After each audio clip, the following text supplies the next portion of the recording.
स्वागत है आप सभी का। मैं हूं आपके साथ आस्था कौशिक। फिटनेस को जिसने घर घर तक पहुंचाया, घर बैठकर स्वस्थ कैसे रहें पूरी दुनिया को बताया। पॉलिटिकल विषयों पर राय भी रखते हैं, देश से जुड़े मुद्दों पर बात भी करते हैं और कभी कभी विवादों में भी फंस जाते हैं। मुझे लगता है बताने की जरूरत नहीं है। बहुत स्वागत है आपका स्वामी रामदेव जी न्यूज 18 पर। देखो, विवाद वालों को तो हम पूरी सीधी गदा ही मारते हैं। अच्छा, हाँ। ये गदा भी मुझे कुछ स्पेशल लग रहा है, मेटल का तो नहीं है? मैं दूर हट जाऊं थोड़ा। ये ऐसे नहीं, क्या पता आपको मेरा कोई सवाल ना अच्छा लगे। ना ना, चिंता नहीं करो, हम आस्थावान हैं। तो देखो, इधर तो सूर्य नमस्कार चल रहा है, इधर उधर गजब क्या रस्सी पर योग देख रहे हैं, और इधर ये बच्चे। अच्छा, हर साल आप ऋषिकेश से योग का संदेश देते थे, इस बार आप कुरुक्षेत्र से दे रहे हैं। कुरुक्षेत्र को इसलिए चुना, धर्म क्षेत्रे कुरुक्षेत्रे संवेता युत्सवाः कर्मण्येवाधिकारस्ते मा फलेषु कदाचन योगः कर्मसु कौशलम समत्वम योग उच्यते। योग का संदेश इस गीता की धरती से पूरी दुनिया को जाए इस रूप में कि योग धर्म अब युग धर्म बने। यहाँ के जो मुख्यमंत्री नायब सिंह सैनी, उन्होंने कहा कि साहब कम से कम 10 लाख लोगों का योग का कार्यक्रम इंटरनेशनल योग डे पर रिकॉर्ड बनेगा अपने आप। तो 1 लाख लोग यहाँ योग करेंगे ब्रह्म सरोवर पर, और 10 लाख पूरे हरियाणा में, 10 करोड़ पूरे देश में करेंगे। आपने गीता के उपदेश का जिक्र किया, मैं दिखाना चाहूंगी। देखिए यहाँ पर वही कुरुक्षेत्र का दृश्य है जहाँ पे कृष्ण जी जो हैं वो अर्जुन को कृष्ण जी सारथी हैं, अर्जुन योद्धा खड़े हैं और उनको युद्धस्व विगत ज्वरे का, माम अनुस्मर युद्ध का और कर्मण्येवाधिकारस्ते मां फलेषु कदाचन का उपदेश दे रहे हैं। और योग और कर्मयोग यही तो जीवन का सार है, वो हम सिखाते हैं और बताते हैं। और आप यहाँ पर भी पीछे इन बच्चों में भी देख रहे हैं, और ये बच्चे भी देखो, ये तो मैंने छोटा सा घुमाया था, देखो बड़ा बड़ा इधर घूम रहा है। इधर हमारे एसएसपी साहब, नेहा जी, हमारी बहन जो यहाँ की जिलाधिकारी है हमारे, हाँ नीतीश जी, माने पुलिस प्रशासन सब लगेगा, पूरा हरियाणा आएगा, दिल्ली तक आ रहे हैं। और ये देखो, ये पछाड़ रहे हैं बच्चे, ये तो बड़े योगी तगड़े लोग। अब जिम भूल गए हैं, कहाँ जिम वालों में वो ताकत है जो इन बच्चों के अंदर है। ये देखो क्या मल्ल है। ये छोटा बच्चा बाबा को धूल चटा सकता है? अरे साहब, बुलाइए, मैं एक बच्चा चुनूं? आप कुछ करेंगे? नहीं, ओ रे अब मतलब देखो, ये और ये जो है, जानबूझ के मत पटका नहीं खाना। अब ये माइक वाइक सब निकल जाएंगे। तो देखो, अब इसमें उठाने के लिए दमखम चाहिए, ऐसे नहीं कि ऐसे पटक दिया जाता है। तो अब ये तो हुए बड़े योगी, ये हैं छोटे छोटे योगी। देखो आगे से इधर निकल गए पीछे की ओर। बेटा क्या एज है आपकी, क्या उम्र है? क्या नाम है आपका? ईशानी। और आप? तोशी। ये बेटियां हैं सब, और देखो बड़ी बेटियां सामने से पीछे की ओर निकल गई। कम उम्र से अगर इस तरह चक्रासन करो, फिटनेस रूटीन रहे, चक्रासन ऐसे कर दो। हाँ चलो, खड़े खड़े, ये देखो क्या गजब है ईशानी। और क्या फायदा होता है अगर कम उम्र से इस तरह ये फ्लेक्सिबिलिटी, ये एनर्जी, पढ़ाई वढ़ाई में भी कुछ असर ये पड़ता है? उत्साह, एकाग्रता, धीरज, सात्विकता, ध्येय निष्ठा, कंसंट्रेशन लाइफ में होगा ना, और एक बड़ा उद्देश्य सामने होगा। छोटी छोटी बातों में बच्चे फंसे नहीं ना, बर्गर खाते, ना पिज्जा खाते, ना कोल्ड ड्रिंक, ना किसी प्रकार का दुर्विचार, ना कोई दुर्भावना, ना आहार में गड़बड़, ना विचार में गड़बड़, न जीवन में कोई प्रमाद, पुरुषार्थ से उतप्रोत हो जाते। अब आपने इतने सारे डिशेस के नाम ले भी दिए हैं, तो मैं फिर कहती हूँ कि अब रूह अफ़ज़ा पर भी आपको बोलना पड़ेगा। आप कह देते हैं ये मत खाओ, वो मत पियो, उसमें भी आपने कमेंट कर दिया और विवादों में फंस गए। अच्छा, ये बात तो सच है ना कि पतंजलि को जो प्रॉफिट आता है उसे गुरुकुल बनते। मैंने क्या गलत कह दिया है? नहीं, आपने जिहाद से जोड़ दिया ना। नहीं भाई, देखो भाई, यदि एक कंपनी विशेष है और वो अपने प्रॉफिट से मदरसे बनाती है, मस्जिदें बनाती हैं, हमने कभी किसी को रोका? बनाए, हमने इतना तो बोला कि कुछ लोग अपने प्रॉफिट से मस्जिद और मदरसे बनाते हैं, हम अपने प्रॉफिट से गुरुकुल बनाते हैं। गुरुकुल के बच्चे कुछ देख रहे हैं, मेरे पास तो 5000 से ज्यादा बच्चे तो ये हैं। और बात बच्चों की नहीं, हमने देश को बचाया, बीमारियों से बचाया, बुराइयों से बचाया, 100 करोड़ से ज्यादा लोगों तक योग का संदेश पहुंचाया, लाखों करोड़ की दवाइयों का खर्चा बच गया उनका, बीपी, शुगर की, थायराइड की, कोलेस्ट्रॉल की, लाखों करोड़ की दवाइयां पिछले 30-35 सालों में। 50 साल हो गए मुझे योग करते करते। अभी भी बाल आपका सफेद नहीं है। और अभी तो मैं 20 साल का हूँ। बायोलॉजिकल एज मेरी अभी। चलो बच्चों, लगे रहो। अच्छा, हम लोग कुरुक्षेत्र में हैं बाबा जी, और रणभूमि का जिक्र भी हुआ है। तो ऑपरेशन सिंदूर भारतीय सेना ने किया और पाकिस्तान को धूल चटाई, लेकिन उसको लेकर आपकी क्या राय है? ऑपरेशन सिंदूर के बारे में आप क्या कहना चाहेंगे? देशमुख से लेकर राजनीति। ऑपरेशन सिंदूर हमारे शौर्य का, वीरता का, देश की स्वाभिमानता का प्रतीक है। और जिन्होंने हमारी माँ बहन बेटियों का सिंदूर छूना, उनको उनके घर में जाकर के हमने तबाह किया है। आतंकवादी, उनके आकाओं, वहाँ की भ्रष्ट सेना और वहाँ के जो नालायक जो पॉलिटिशियंस हैं, उन सबको करारा जवाब मिल गया। चलो बच्चों खड़े होकर के। आतंकियों ने पहलगाम नटराज में आसन घूस कर बाबा जी लोगों को मारा। आपको क्या लग रहा है कि मुकर। सरहद पार से एक ऐसी साजिश चल रही है कि हमारे देश में लोगों को कैसे बांटा जाए?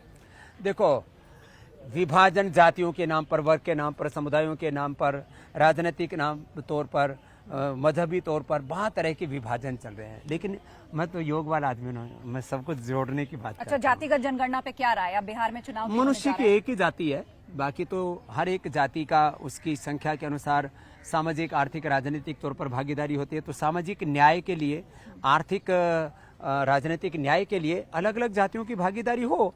लेकिन ये एक कहते हैं ना, हेयर लाइन, ये डिफरेंस है, जो अंतर है ना, हाँ। चीजों को पर समझने हमारे का। देश में जितनी बड़ी पॉलिटिक्स हो गई जातिगत जनगणना को लेकर, अब तो तय है कि देश में होगा, और बिहार में चुनाव का मैदान भी सज चुका है। महत्वपूर्ण मुद्दा है वहाँ की तो जो विपक्षी पार्टियां हैं या जो वहाँ तो के अब सत्तारूढ़ तो दल हैं। देश के प्रधानमंत्री जी ने बोल ही दिया ना कि जातिगत जनगणना होगी और उससे एक सामाजिक जो न्याय है, सर्वजन हिताय सर्वजन सुखाय, सबकी साझेदारी, सबकी भागीदारी, जिसकी जितनी संख्या भारी उसकी उतनी भागीदारी, सामाजिक न्याय वाला जो लक्ष्य पूर्ति उसकी हो जाएगी। जी। राहुल गांधी ने ऑपरेशन सिंदूर को लेकर विदेश मंत्री से और जो सवाल जिस तरह के उन्होंने उठाया, आपको लगता है किसी विपक्षी नेता को इस तरह का सवाल पूछना चाहिए जिस तरह की पॉलिटिक्स इस पर शुरू फिर आप हुई? कहोगे देखो बाबा जी ने जो है ना ये विवादित बयान दिया, तो अभी तो आज हम योग के ऊपर ही केंद्रित रखते हैं इधर, क्योंकि पूरा योग का पूरा एक ये भी वातावरण तो कर्मी हो गया, हम इस देश के निवासी हैं उसके ना, और आप तो हर पॉलिटिकल मुद्दे पर राय रखते हैं। तो मैं देखो पक्ष और विपक्ष प्रतिपक्ष के बीच में कोई अपना सिर फुटबॉल नहीं करवाना चाहता, लेकिन इतनी बात जरूर कहता हूँ, राष्ट्रीय एकता के मुद्दों पर सबको एक रहना चाहिए और सारी दुनिया को संदेश जाना चाहिए कि भले ही भारत में जातियां, वर्ग, समुदाय, राजनीतिक दल भिन्न भिन्न हैं, लेकिन जब देश की बात आती है तो हम एक रहते हैं। ये बात जो है कहीं पर भी बाधित नहीं होनी चाहिए, इसमें कोई फर्क नहीं आना चाहिए। एक और सवाल महत्वपूर्ण है कि वक्फ बोर्ड को लेकर जो सुप्रीम कोर्ट का फैसला आने वाला है, तो आपको क्या लगता है जो नया वक्फ कानून है ये मुसलमानों के हित में है? क्योंकि इसको लेकर भी देश में पॉलिटिक्स हो रही है। देखिए, हर जगह कुछ ताकतवर लोगों ने कब्जा जमा रखा है। अब जो शक्तिशाली लोग होते हैं ना, वो नहीं चाहते कि उनको कोई चुनौती दे। तो ये जो सामंतवादी सोच है, साम्राज्यवादी सोच है, ये जो पूंजीवादी सोच है, तो पहले पॉलिटिकल कॉलोनाइजेशन, फिर इकोनॉमिक कॉलोनाइजेशन, फिर अब डिजिटल कॉलोनाइजेशन, ये रिलीजियस कॉलोनाइजेशन, रिलीजियस कॉलोनाइजेशन है और कुछ नहीं है। और जो है भैया, जो भगवान की, खुदा की, अल्लाह की, धर्म की, ईमान की जो जगह है उसका ईमानदारी से उपयोग हो, इसमें क्या पॉलिटिक्स है? तो अब उसके साथ लोग ये भी उसको खत्म तो नहीं कर रहा ना वक्फ बोर्ड को, वक्फ बोर्ड में संशोधन करके उसको अच्छा बनाने का प्रयास चल रहा है, इसमें क्या दिक्कत है? तो सनातन बोर्ड भी होना चाहिए क्या? अब क्योंकि वक्फ बोर्ड की, वक्फ कानून की बात हो रही है तो इसकी भी मांग प्रबल होती जा रही है कि भाई सनातन बोर्ड क्यों ना हो। वो तो क्या है, एक क्रिया प्रतिक्रियाओं का दौर चल रहा है, मैं इसमें ज्यादा नहीं उलझना चाहता। हाँ, इतना जरूर कहता हूँ कि सब यहाँ पर मूलतः सनातनी है, सबके पूर्वज एक ही थे और अपनी उस एक संस्कृति को नेक मन से मानते हुए सब भारतीयों को एकता के साथ डटना चाहिए। और ये योग है ना, ये सारे सनातन की धाराओं को जोड़ने वाला है। योग संयोग ऐसा है इसमें। बहुत से पाकिस्तानी भी देखते हैं आपका योग। अरे वो करते हैं, भस्त्रिका, कपालभाति, अनुलोम विलोम करते हैं। पाकिस्तानी क्या, पाकिस्तान में, तजाकिस्तान में, बलूचिस्तान में, पीओके में, बलूचिस्तान में, और सब ऊपर क्या है, सिंध, पंजाब, सब ऊपर पाकिस्तान। अफगानिस्तान, पूरे मिडिल ईस्ट में। मैंने तो मिडिल ईस्ट में भी कई शिविर किए। अच्छा। पूरी दुनिया के मुसलमान अब तो योग को खुले मन से उसको स्वीकार कर रहे हैं। तो ये जो सीज फायर हुआ है, आपको लग रहा है भरोसा करना चाहिए पाकिस्तान पर, या लोग कह रहे हैं कि एक बड़ा मौका गंवा दिया, पीओके यहाँ होता क्यों कर दिया सीज फायर? इस पर आप क्या बताना चाहेंगे?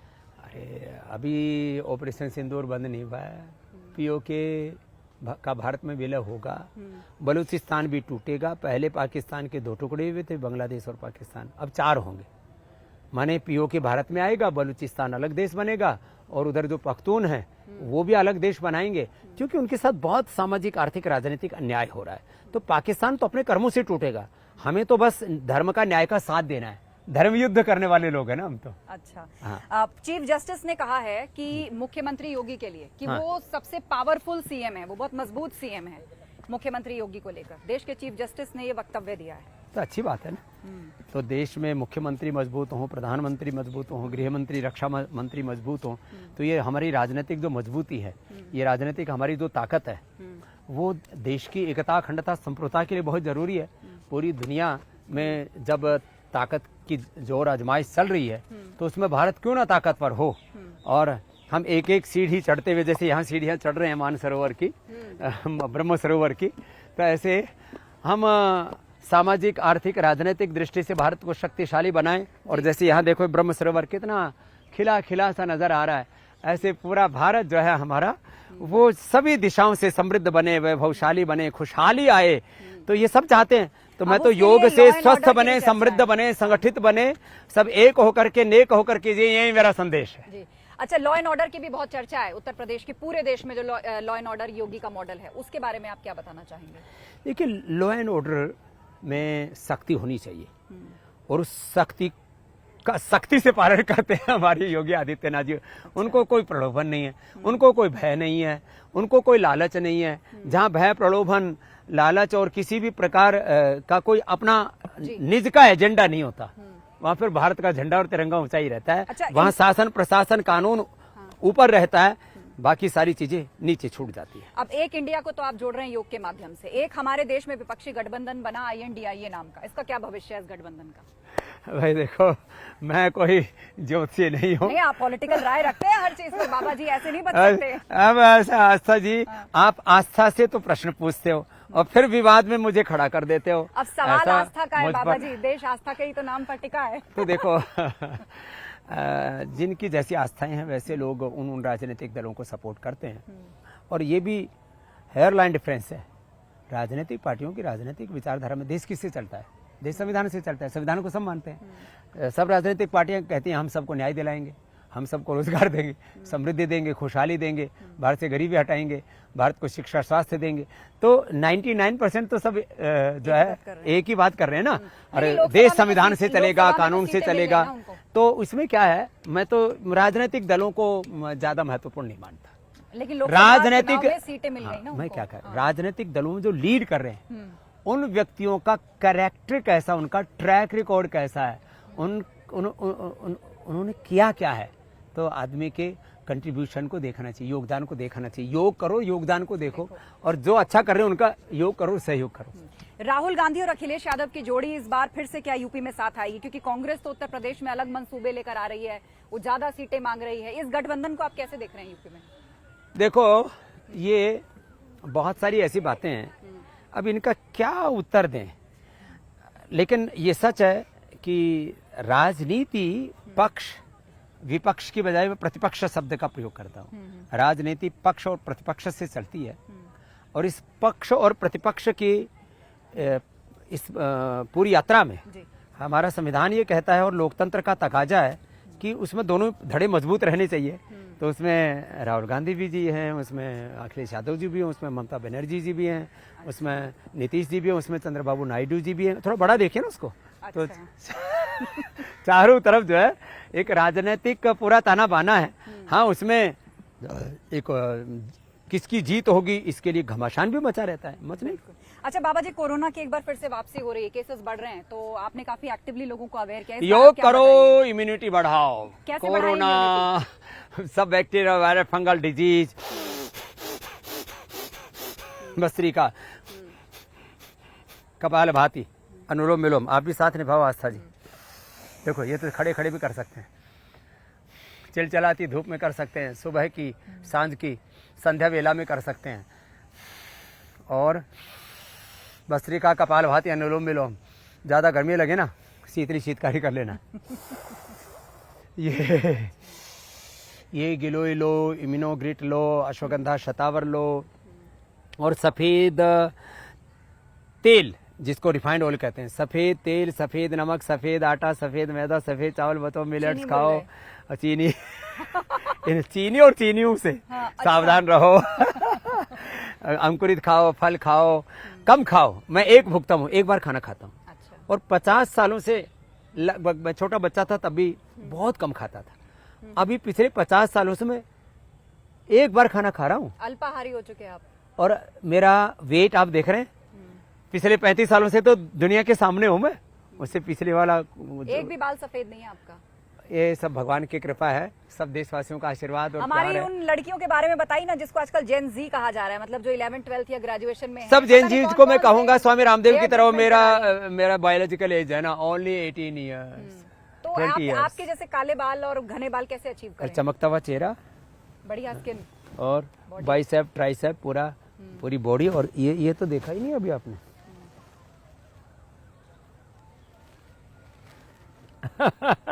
कर पाएंगे? ये तो बहुत आलसी जनरेशन है तो। नहीं, ये सब योग करेंगे सब। तो योग करें, प्रकृति का संस्कृति का अनुसरण करें, जीवन में सात्विकता को अपनाएं, पवित्रता को अपनाएं। पवित्र तन रखो, पवित्र मन रखो, पवित्रता सच्चरित्रता यही जीवन का सार है। बाकी तो सब बेकार है, सब दुनिया में ऐसे ही पागलपन है। जंक फूड, फास्ट फूड, इधर उधर से चारों तरफ से जो मार धाड़ उधेड़ बुन आपाधापी मची हुई, इससे बचना पड़ेगा। ये जो रील्स का नशा लोगों को हो रहा है बाबा जी, कैसे उससे पीछा छुड़ाएं कि वो टाइम एक्सरसाइज में चलो दें, योग की रील बनाओ। देखो भगवान कृष्ण जी है, योग की रील बनाओ। अच्छा, मैं रील बनाती हूँ। अच्छा, आप सेल्फी ले रहे हो? देखो ऐसे एक वीडियोस को रील में कन्वर्ट करें। योग की रील बनाओ, भोग की रील मत बनाओ, तेज रफ्तार की रील मत बनाओ। पता लगा घर लौट के पहुंचे ही नहीं फिर। तो ये योग की रील बने, क्या जबरदस्त है। देखो ऐसे, और चारों तरफ एक कैमरामैन देखे भाई, घुमाओ जरा, देखो क्या गजब है साहब। चारों तरफ ब्रह्म सरोवर का इतना सुंदर वातावरण। ये है रील असली है। अब इसको आप डाल देना टीवी के ऊपर। और ये तो मैंने छोटे वाले किया, देखो आस्था जी। अब देखो टांग में टांग फंसाओ, देखो ऐसे। ये इसकी रील बनाओ। ये रील क्या है, पूरी रील बनेगी। तो हमने कई राजनेताओं को फिसलते डगमगाते देखा है अंतर्राष्ट्रीय योग दिवस पर। तो बहुत बहुत धन्यवाद मेरी बहन आस्था जी। और मैं सबसे एक आह्वान करूंगा जी कि खाली एक दिन के लिए योग नहीं, किसी दिन को योग कर लिया और बाद में फिर 65 दिन रील देख रहे हैं। 360 दिन जो है आलसी वेब बन सीरीज करके देख रहे हैं। प्रमादी बन के पड़े हैं। नहीं, एक क्षण का गलत विचार, एक क्षण का गलत आहार, एक क्षण का प्रमाद आपके स्ट्रक्चर को, कैरेक्टर को, लाइफ को करेक्ट कर देता है। तो इन सब से बचें और योग को अपनाएं, योग करें और कराएं, और योग के प्रति एक जन आंदोलन खड़ा करें। तो इससे एक बीमारी, बुराई मुक्त, रोग नशा मुक्त, एक स्वस्थ, संस्कारवान, एक समृद्ध, परम वैभवशाली भारत का निर्माण होगा। ढेर सारी शुभकामनाओं के साथ बहुत बहुत बहुत बहुत प्रणाम, बहुत बहुत धन्यवाद।